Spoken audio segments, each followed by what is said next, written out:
భారతీయ సినీ చరిత్రలో అత్యంత ప్రతిష్టాత్మకంగా తెరకెక్కుతున్న సినిమాల్లో రామాయణ ఒకటి. దర్శకుడు నితేష్ తివారీ రూపొందించిన ఈ మైథలాజికల్ ఎపిక్ పై దేశవ్యాప్తంగా భారీ అంచనాలు ఉన్నాయి. వాల్మీకి మహర్షి రచించిన రామాయణ గాథను ఆధునిక టెక్నాలజీతో అంతర్జాతీయ స్థాయి విజువల్స్ తో ప్రదర్శించడానికి మేకర్స్ భారీ ప్రణాళికలతో ముందుకెళ్తున్నారు.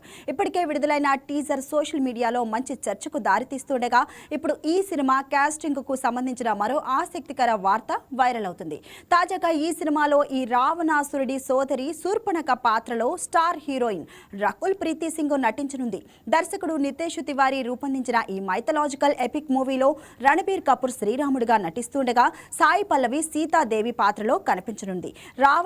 రావణాసురుడిగా కన్నడ స్టార్ హీరో యశ్ నటిస్తుండగా ఆయన ఈ సినిమాకి సహా నిర్మాతగాను నటించారు. అలాగే సన్నీ డియోల్ హనుమంతుడిగా నటిస్తుండగా కాజల్ అగర్వాల్ మండోదరి పాత్ర పోషిస్తున్నట్లు సమాచారం.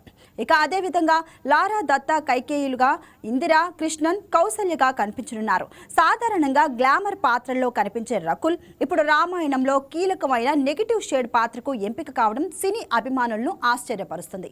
ముఖ్యంగా శూర్పణఖ పాత్ర రామాయణ కథను మలుపు తిప్పే అత్యంత కీలకమైన పాత్ర కావడంతో రకుల్ ఎంపికపై ఆసక్తి పెరిగింది. ఇప్పటికే ఈ పాత్ర కోసం పలువురు నటీమణులతో టెస్ట్ షూట్స్ చేసిన దర్శకుడు నితీష్ తివారీ చివరకు రకుల్ ప్రీతి సింగ్ ను ఫైనల్ చేస్తారని టాక్ వినిపిస్తుంది. ప్రస్తుతం ఆమెకు సంబంధించిన కొన్ని కీలక సన్నివేశాల చిత్రీకరణ కూడా జరుగుతున్నట్లు కథనాలు వస్తున్నాయి.